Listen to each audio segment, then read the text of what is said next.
Bonjour à tous et à toutes, soyez les bienvenus dans cette nouvelle séance, la sixième, consacrée aux résistances françaises dans le cadre de la séquence 8 d'histoire de votre programme de troisième, intitulée La France des années noires, les résistances 1940-1944.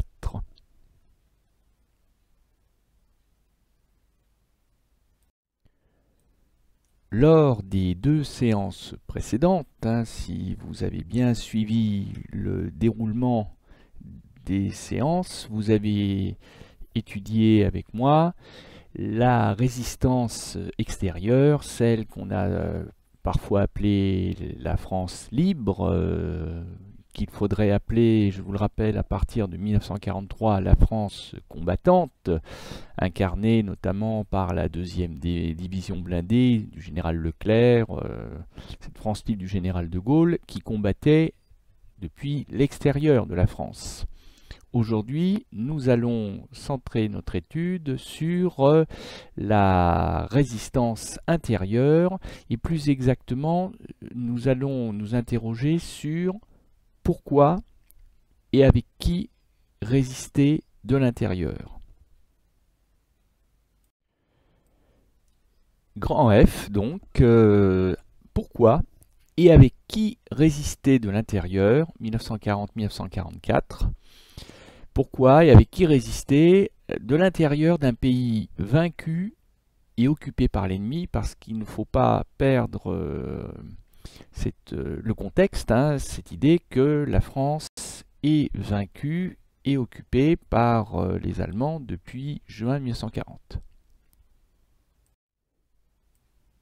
Cette séance va être l'occasion pour moi de vous présenter un couple rentré dans l'histoire de France contemporaine, celle du XXe siècle, grâce à son action dans la résistance intérieure. Il s'agit de Lucie et de Raymond Samuel, mais ça n'est pas sous ce nom qu'ils sont rentrés dans la postérité, puisque pendant la résistance, les Samuel ont utilisé un pseudonyme, comme tant d'autres, Aubrac, qu'ils ont conservé jusqu'à la fin de leur vie d'ailleurs, après-guerre. On les a toujours appelés Raymond et Lucie Aubrac. Alors, nous allons les découvrir tout au long de la séance parce qu'ils ont tous les deux joué un rôle de dirigeants majeurs dans la résistance intérieure. À tout seigneur, tout honneur, commençons par Lucie Aubrac, qui est née en 1912, qui est devenue professeur d'histoire-géographie en lycée en 1938, à une époque où il était encore très rare d'avoir des femmes bachelières, des femmes faire des études supérieures et rentrer dans une carrière de l'enseignement. Donc elle sortait déjà un peu de l'ordinaire à ce titre. Elle était engagée politiquement puisqu'elle avait dû avoir beaucoup de sympathie pour le Front populaire de 1936 puisqu'elle était militante communiste, elle adhérait aux jeunesses communistes, et en 1939 elle choisit d'épouser Raymond Samuel, qui est rayonnant de bonheur sur la photo à gauche de la diapositive. Alors déjà, la résistance, c'est un état d'esprit. J'en veux pour preuve que Lucie et Raymond Aubrac n'ont pas cessé de résister à la fin de la guerre, lorsque le pays a été libéré, lorsque le nazisme a été vaincu en 1945. Bien au contraire, parce que résister, c'est un état d'esprit, les Aubrac ont continué d'une certaine manière leur combat. C'est-à-dire qu'ils se sont présentés jusqu'à la fin de leur vie, jusqu'à ce qu'ils ne puissent plus le faire. Ils sont venus présenter leur combat, expliquer leur engagement dans la résistance, pour transmettre cette flamme de la résistance française, pour paraphraser le célèbre appel du général de Gaulle du 18 juin 1940, pour transmettre la flamme, la mémoire de leur engagement auprès des jeunes générations que vous êtes, c'est-à-dire les collégiens et les lycéens. C'est ce que montre la photographie en couleur à droite de la diapo.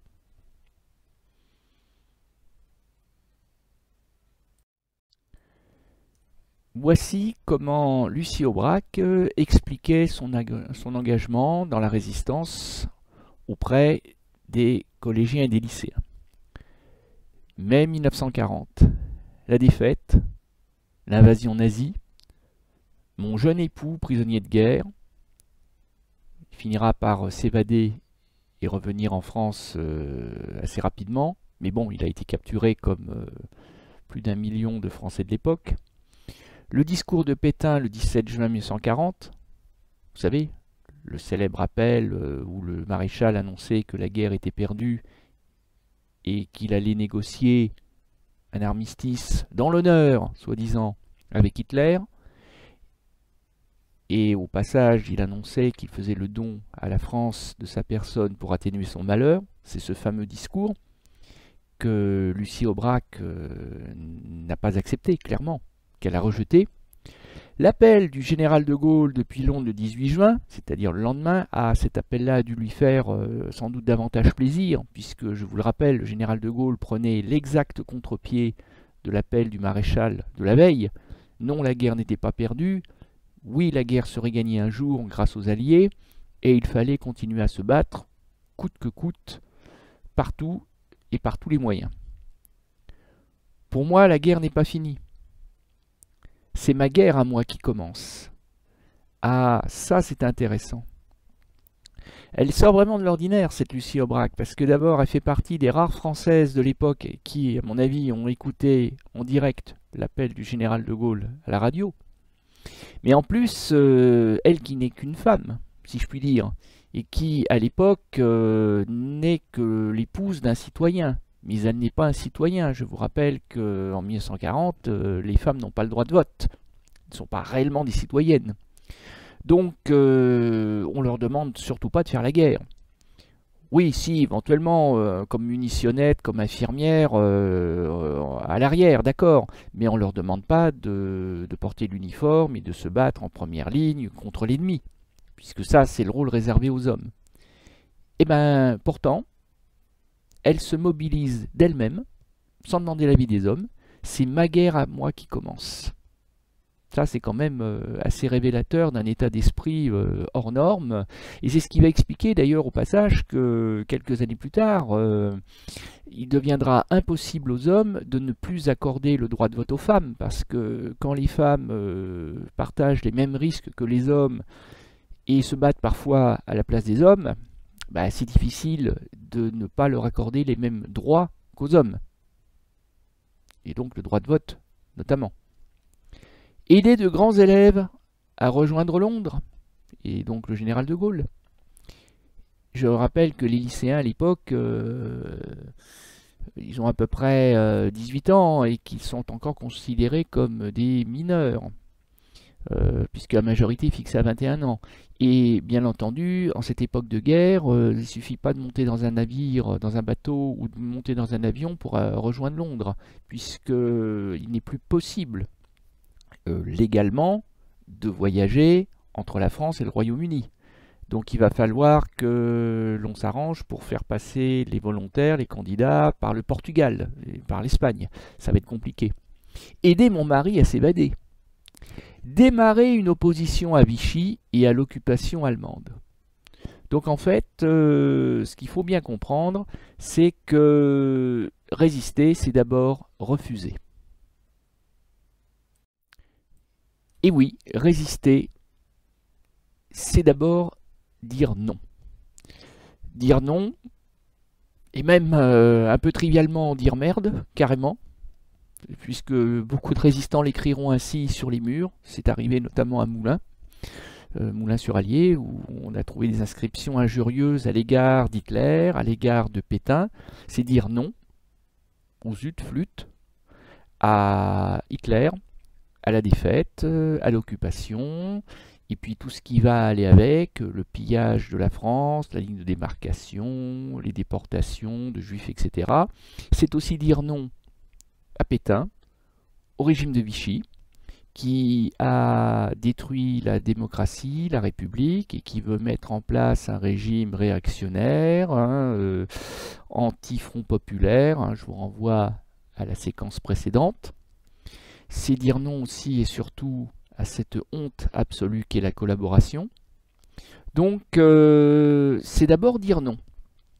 Et puis, alors si on raisonne en creux, c'est-à-dire si on raisonne un peu à l'envers, c'est dire oui à tout le contraire. C'est-à-dire dire oui à De Gaulle, dire oui à la République et à la démocratie qui ne sont pas mortes, qui sont juste mises entre parenthèses. C'est dire oui à tous ceux qui sont pourchassés par les nazis, commencer par les juifs. Voilà, c'est ça l'engagement dans la résistance. Donc, il n'y a pas une raison unique de résister. Mais il y en a, je dirais pas presque autant que d'individus. Mais il peut y avoir plusieurs raisons qui vont faire basculer des Français anonymes, comme les époux Aubrac au départ, dans la résistance. Et ça peut être parfois des raisons personnelles. Madame Aubrac, elle n'a pas envie que son mari prenne racine dans un camp de prisonniers allemands pendant des années. Voilà, c'est déjà une première raison personnelle. Et alors, quand on s'engage dans la résistance, hein, c'est pas un choix à faire à la légère, hein, parce que on peut pas s'engager le lundi et se désengager le mardi. Hein. C'est quelque chose qui peut vous engager à vie, et votre vie peut être très courte parce que les risques vont être très grands. Hein, on verra ça un peu plus tard. Donc, c'est pas un engagement à prendre à la légère, et c'est un engagement pour vous et pour vos proches, notamment si vous avez des enfants. Bon, là, il se trouve qu'il n'avait pas encore d'enfants, parce que, imaginons que les parents soient arrêtés ou tués pour acte de résistance, et bien après, que deviennent les enfants? Et concrètement, le but va être dans un premier temps d'échapper à l'arrestation, d'échapper aux ennemis. Et ça va donc impliquer que Lucie Aubrac va se transformer en une sorte de James Bond, sans les gadgets technologiques. Je suis en quelque sorte une femme double. Une vie familiale, une vie professionnelle au lycée de jeunes filles à Lyon. Ça, c'est la vie légale, c'est la vitrine. Mon double, les rendez-vous cachés, la recherche de complices pour notre propagande clandestine. Et oui, c'est-à-dire que Lucie Aubrac, elle ne peut pas se promener dans la rue avec une grande pancarte « Je cherche des résistants, rejoignez-moi ». Parce que, évidemment, comme la résistance est interdite, eh bien, quiconque se proclame résistant finit en prison. On ne peut pas lancer une petite annonce dans les journaux. Il n'y a pas de réseaux sociaux à l'époque. Donc, ça implique une vie clandestine. Mais une vie clandestine au milieu des autres. Et donc, ça implique des risques. Parce que quand vous avez un concierge un peu curieux qui remarque que les soirs, vous quittez votre logement sans raison valable, surtout avec le couvre-feu, et bien après, il se pose des questions. Et puis, s'il est un peu malveillant, il peut aussi écrire aux Allemands ou vous dénoncer à la police de Vichy. Et c'est comme ça que vous pouvez vous faire arrêter. Mais peu importe les risques, seul compte la volonté de vaincre le régime de Pétain, le désir de chasser l'occupant, le souci d'informer une opinion anesthésiée, c'est-à-dire complètement chaos, complètement déboussolée par la défaite, hein, et d'aider toutes celles et ceux qui sont les victimes de cette collaboration. Alors, un petit mot sur l'illustration que je vous ai mis sur cette diapositive. Eh bien, il s'agit de l'affiche d'un film de la fin des années 1990, je crois. Pour être plus précis, je vous renvoie à une recherche sur Internet, qui s'intitule tout simplement Lucie Aubrac et qui raconte les années d'engagement dans la résistance, les années de combat dans la résistance, de Lucie Aubrac et évidemment aussi de Raymond. Mais comme le montre clairement l'affiche, le titre du film, le véritable héros de l'histoire est une héroïne, et l'héroïne, c'est la femme, c'est Lucie Aubrac. Si vous avez l'occasion de le voir, je vous engage à le regarder, hein, sur un site de téléchargement légal, bien entendu. Vous verrez notamment la célèbre évasion de Raymond Aubrac, organisée par Lucie, mais je vous raconterai ça un peu plus tard.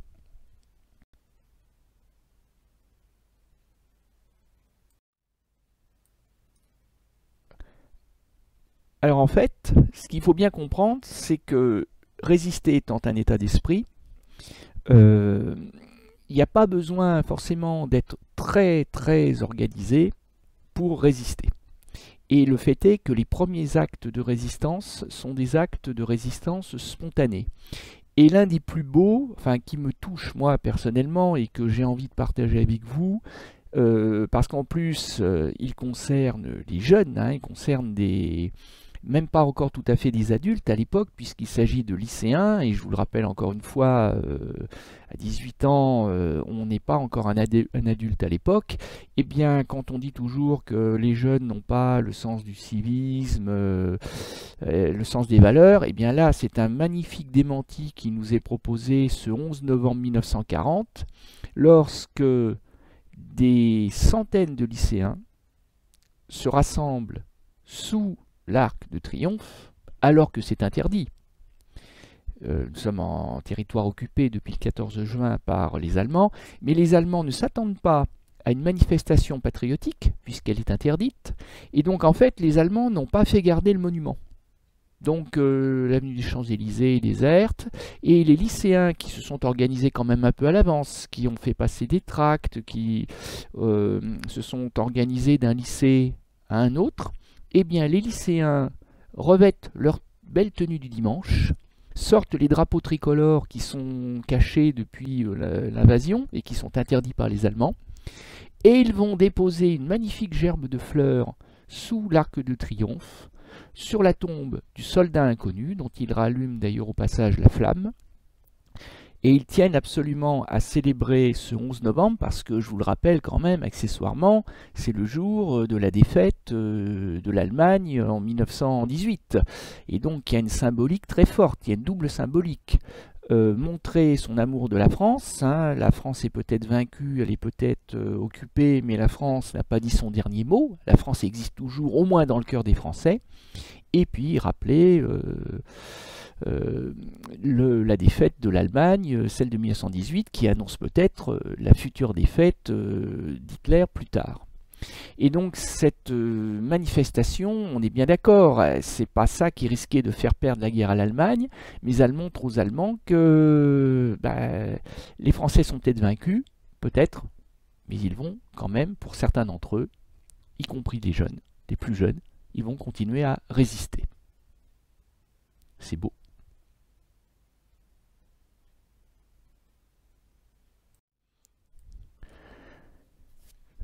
Je vous l'ai dit tout à l'heure, s'engager, c'est un acte de responsabilité individuelle, un choix personnel. Mais il peut aussi arriver que l'addition de choix personnels finisse par faire une adhésion collective à un engagement collectif. Et le plus magnifique exemple, et là je pense que tous les profs de collège de France vont l'expliquer à leurs élèves, le plus bel exemple d'engagement collectif, parce que ça sort quand même un peu de l'ordinaire, c'est peut-être pas unique dans l'histoire de l'Europe occupée, mais ça doit quand même pas être si fréquent que cela, c'est l'engagement collectif du village du Chambon-sur-Lignon. Ça se situe en Haute-Loire, hein, sur la carte de la France occupée, c'est désigné approximativement par la flèche rouge, hein, c'est quelque part entre, si vous tracez un trait entre Vichy et Lyon, c'est à peu près au milieu, voilà, de cette diagonale. Donc c'est dans la région Auvergne, hein, au passage, Cocorico, hein, c'est notre étape locale. Vous voyez qu'on n'en sort guère de l'Auvergne, puisque au passage, hein, je ne l'ai pas dit tout à l'heure, mais Aubrac, hein, c'est aussi un nom qui fleure bon l'Auvergne au passage, hein, le pseudonyme de Lucie et Raymond Samuel. Alors qu'est-ce qui s'est passé au Chambon-sur-Lignon pendant la guerre? Eh bien, le texte que nous allons lire maintenant va vous le faire découvrir.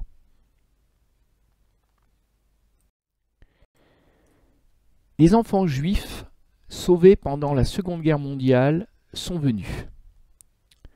Lucien avait 10 ans quand il est arrivé en 1942 au Chambon-sur-Lignon. Avec sa mère, il avait fui Paris. Son père a été pris dans la rafle du Veldiv.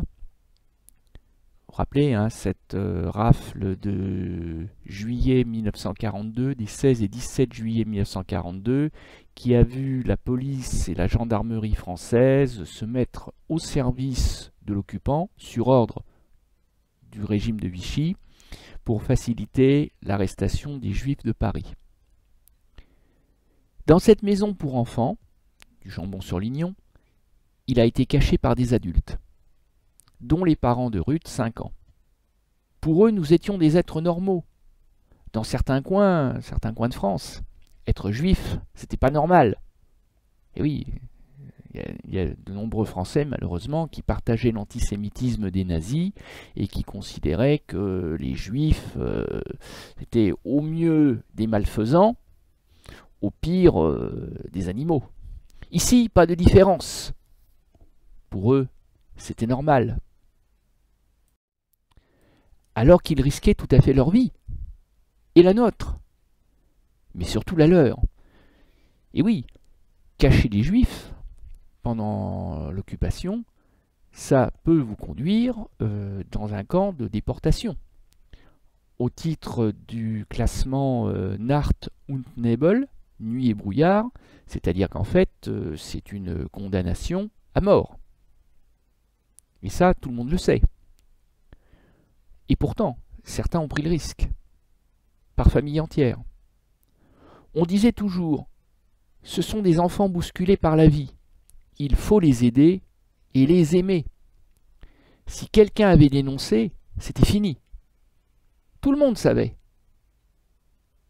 Personne n'a rien dit. Lucien Zienger, j'imagine qu'on le prononce ainsi, a été sauvé par des Français alors que d'autres Français avaient arrêté son père. L'histoire du Chambon est un exemple emblématique de résistance civile. Sur ce plateau de Haute-Loire, à 1000 mètres d'altitude, les habitants ont accueilli et caché des Juifs, surtout des enfants. Au moins 1000 ont ainsi été sauvés. Un acte de courage collectif initié par 2 pasteurs. Les pasteurs, c'est, pour faire simple, c'est le prêtre, mais chez les protestants. Parce qu'au Chambon-sur-Lignon, on est en terre protestante. Et donc là, on assiste à un magnifique exemple de solidarité entre églises. Parce que, entre religions, si vous préférez. Parce que là, vous avez des chrétiens protestants, mais ce sont des chrétiens, malgré tout, qui viennent en aide à une population qui n'est pas chrétienne, hein, puisque les juifs, je vous le rappelle, hein, contrairement à ce qu'affirment les nazis, être juif, ça n'a rien de racial, c'est purement religieux. Les juifs, c'est une autre religion, monothéiste, certes, mais c'est une autre religion. Et là, nous avons donc des protestants qui tendent la main aux juifs et particulièrement à leurs enfants. Ça veut dire au passage que on ne peut évidemment pas cacher les enfants dans un placard pendant plusieurs années. Donc ces enfants, ils évoluaient au vu et au su de tout le monde. C'est-à-dire y compris des Allemands, quand ils étaient de passage au Chambon. Donc ça veut dire que ces enfants, on leur a donné des fausses identités. Donc ça veut dire qu'il a fallu qu'en mairie, on fasse des faux papiers d'identité. Donc ça veut dire que le maire ou le secrétaire de mairie était forcément dans la combine. J'ose pas dire dans la confidence, dans la combine, carrément. Ça veut dire aussi que ces enfants, ils allaient à la messe, qu'ils avaient été baptisés, qu'ils connaissaient par cœur les prières des protestants. Parce que, évidemment, il fallait donner le change aux yeux des Allemands. Donc c'est toute une série de mensonges, mais qui étaient donc collectifs. C'était à la fois la force et la fragilité de cet immense mensonge qui a permis de sauver donc 1 millier de juifs, d'enfants juifs. Quand les juifs ont été persécutés, ils ont réagi avec une solidarité de minorité. Ils, c'est les protestants. Le sauvetage en nombre de ces juifs, c'est unique en France. Le Chambon-sur-Lignon est une exception qui fait que ce village est connu dans le monde entier. Et il a été élevé au rang de juste, puisque c'est ainsi que l'État d'Israël, encore aujourd'hui, continue d'honorer la mémoire de ces non-juifs qui au risque de leur vie et de celle de leur famille, ont tenu à aider à sauver les Juifs en France et en Europe occupée pendant la guerre.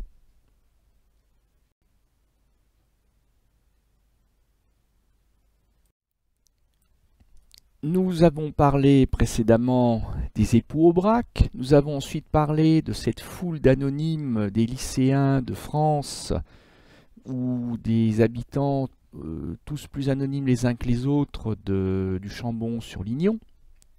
Mais il faut maintenant que nous fassions la découverte d'un homme qui lui aussi est rentré dans l'histoire nationale, qui a écrit une des pages les plus glorieuses de notre roman national au XXe siècle, et il s'appelait Jean Moulin. Il y a une place Jean Moulin à Moulins qui est pas très loin de la place d'Allier, et elle est en l'honneur de ce personnage, Jean Moulin, qui fut un pionnier de la résistance en France. Alors Jean Moulin, quand la guerre arrive, il est préfet de Chartres en Eure-et-Loire. Et déjà, il faut croire qu'il a la résistance chevillée au corps et au cœur, parce que alors que la plupart des fonctionnaires de son département ont littéralement foutu le camp au cours de l'Exode, quand les Français paniqués se jetaient sur les routes pour fuir l'avancée des Allemands, lui, il est resté à son poste. Le 10 mai 1940, l'offensive allemande se déclenche et déclenche l'Exode. Jean Moulin fait face au mieux à la panique, alors que Chartres se vide et que les troupes françaises quittent la ville. L'armée allemande y pénètre le 17 juin. Dans la soirée, 2 officiers exigent que le préfet signe un protocole, un document, attestant la mauvaise conduite des troupes coloniales de l'armée française. En fait, il se trouve que les Allemands ont tué des civils, ou violé des femmes, et ils ont l'intention de mettre toutes ces exactions sur le dos des soldats noirs, de l'armée noire, parce que, tout comme en 14-18, l'armée allemande considère comme un affront d'avoir à se battre contre des nègres, des sauvages. Et les Allemands, tout comme en 1914-1918, n'ont pas l'intention de faire preuve d'une grande tendresse vis-à-vis des soldats noirs français qui auront été faits prisonniers. Ils ont l'intention de les exécuter, et pour sauver les apparences, disons, il faut un bon motif.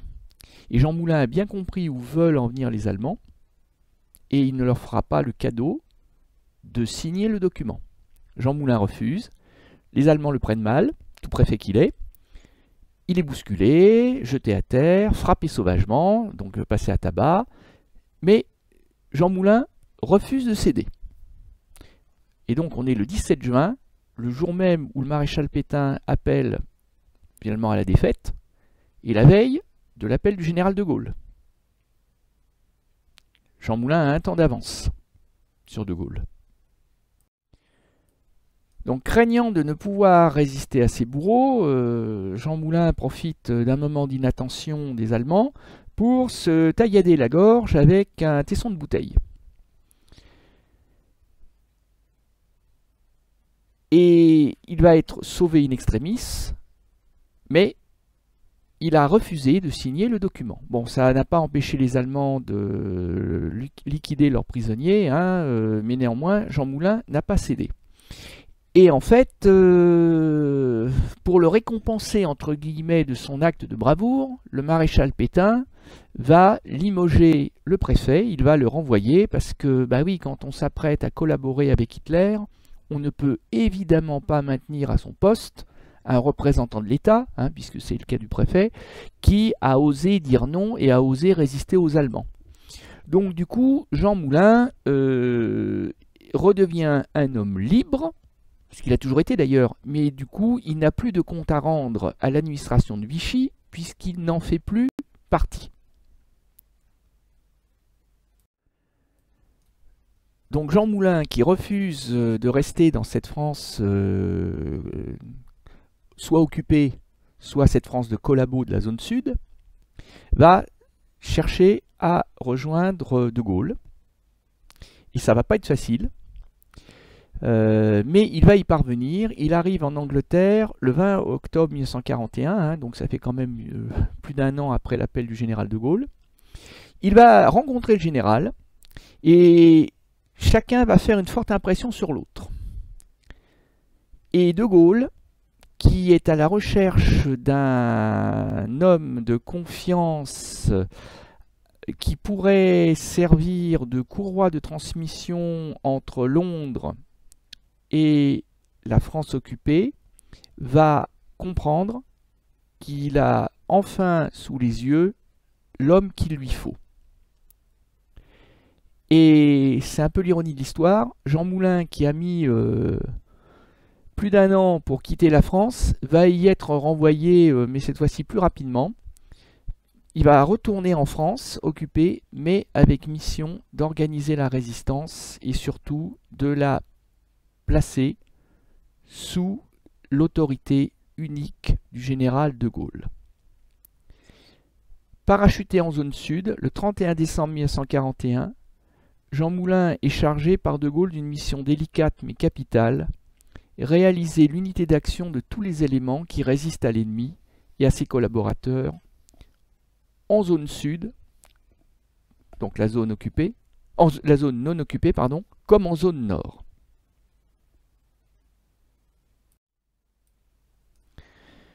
Alors Jean Moulin va mettre près d'un an à réaliser cette unité. Alors évidemment, cette unité des résistances, alors évidemment on peut trouver ça très long, mais en réalité ça tient du miracle. Parce que ce qu'il faut bien comprendre, c'est d'abord que, encore une fois, on ne peut pas contacter les résistants comme ça, par téléphone ou en mettant une petite annonce dans les journaux, hein. Donc c'est très long de rentrer en contact avec des gens qui se cachent par définition.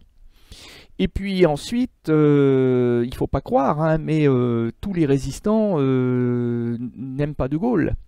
Tous les résistants ne sont pas ravis à l'idée d'obéir à ce général. Alors certes, bon, on sait gré au général de Gaulle d'avoir fait un magnifique discours le 18 juin, mais ça ne suffit pas pour faire de tous les résistants des gaullistes.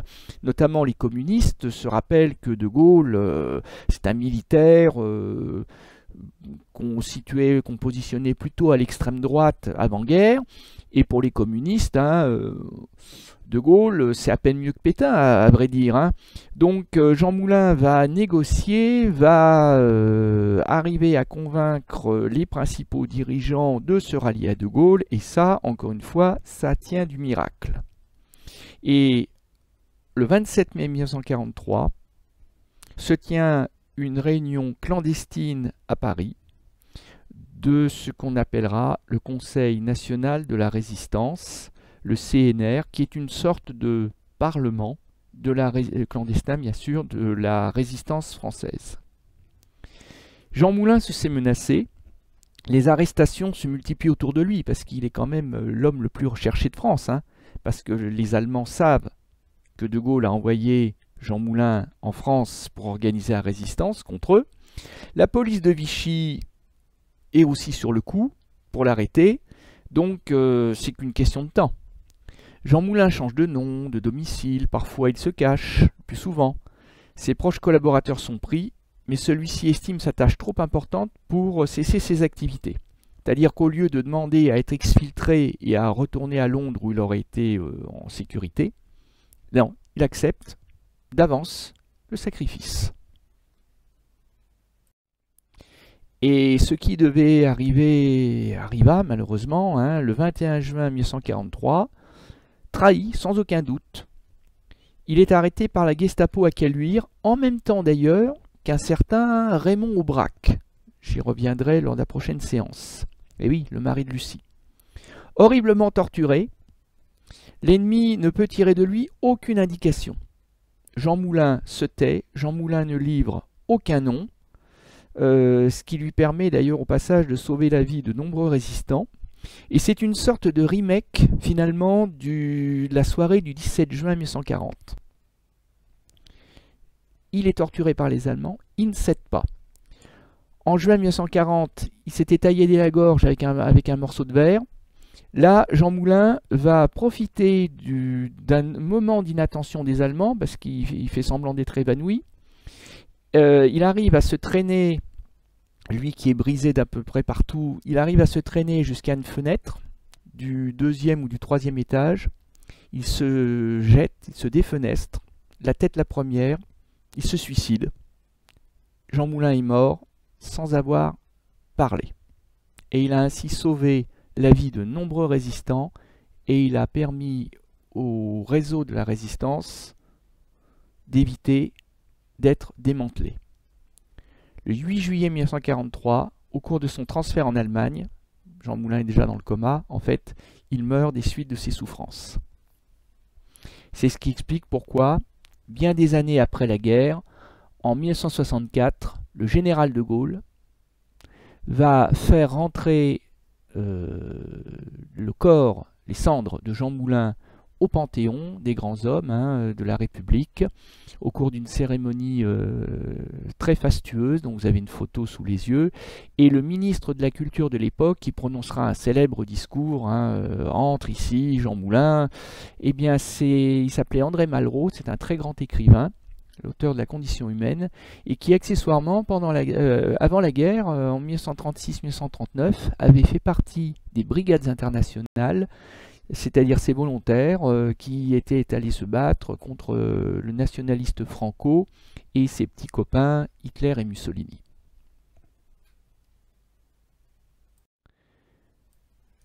Donc, vous l'aurez compris, résister, c'est aussi accepter par avance la souffrance et peut-être la mort. Alors, si vous voulez en savoir un peu plus sur Jean Moulin, auquel je n'ai pas pu consacrer autant de temps que j'aurais voulu, je vous propose un lien sur une vidéo qui est pas mal faite. C'est tiré d'un documentaire. Alors, vous allez voir, c'est un petit peu haché par moments parce qu'il y a eu des coupures. C'est pas entièrement linéaire, mais c'est pas grave, ça vaut le coup. Ça dure 5-6 minutes.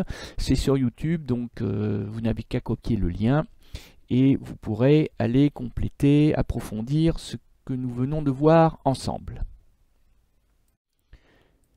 Le moment est venu de passer à notre célèbre exercice de fin de séance qui va nous permettre de récapituler un peu au fond tout ce que nous venons de voir et même davantage encore en nous intéressant aux motivations particulières des résistants de l'intérieur.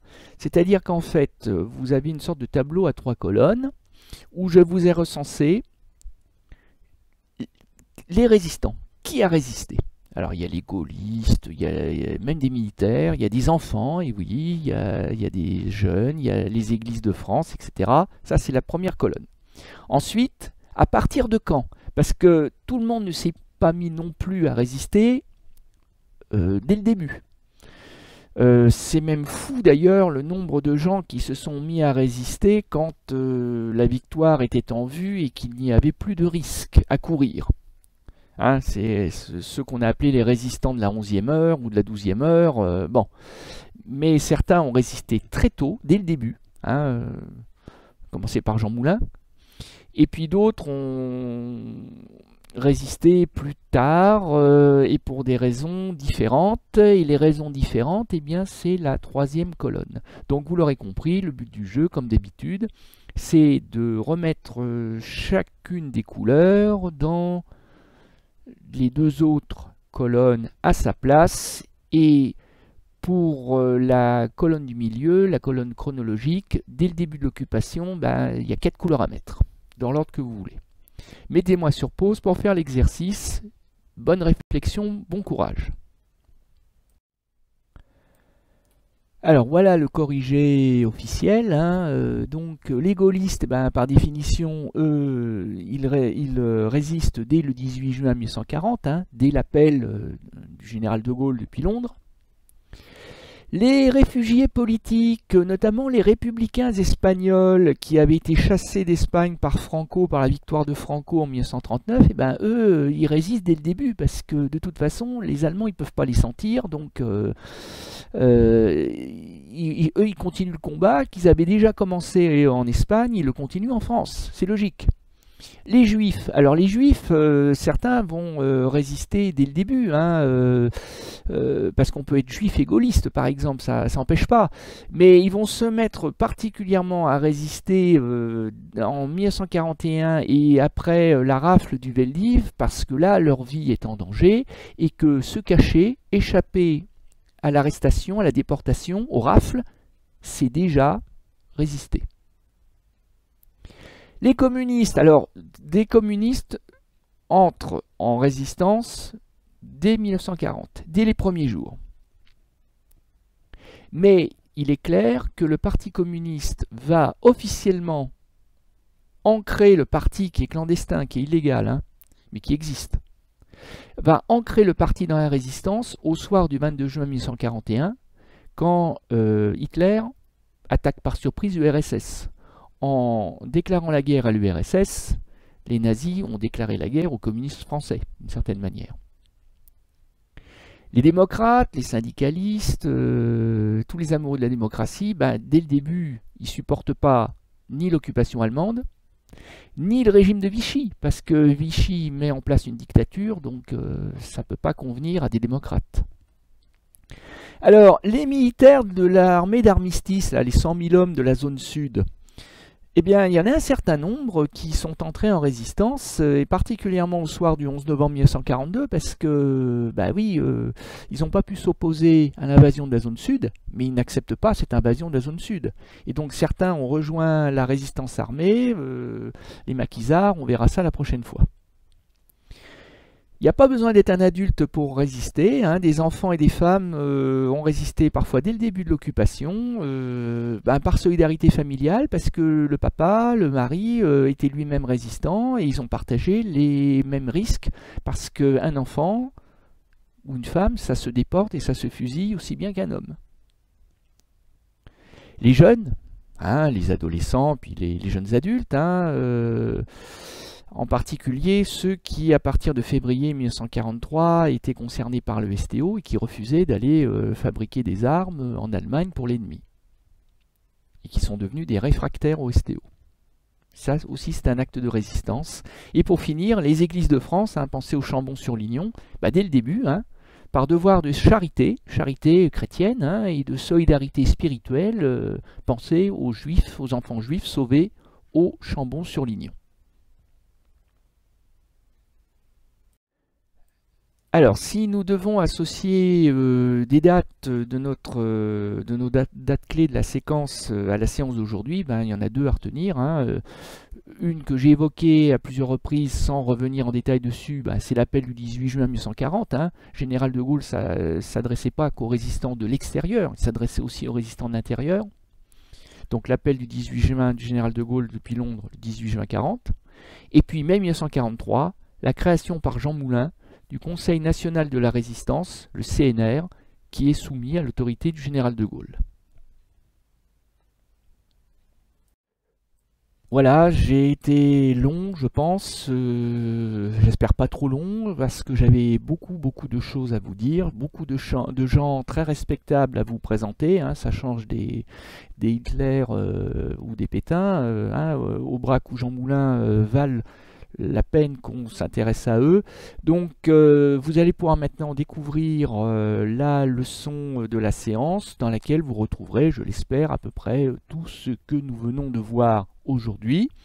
Je vous en souhaite une bonne lecture, un bon apprentissage et je vous dis à bientôt pour une nouvelle séance consacrée à la résistance de l'intérieur. À bientôt!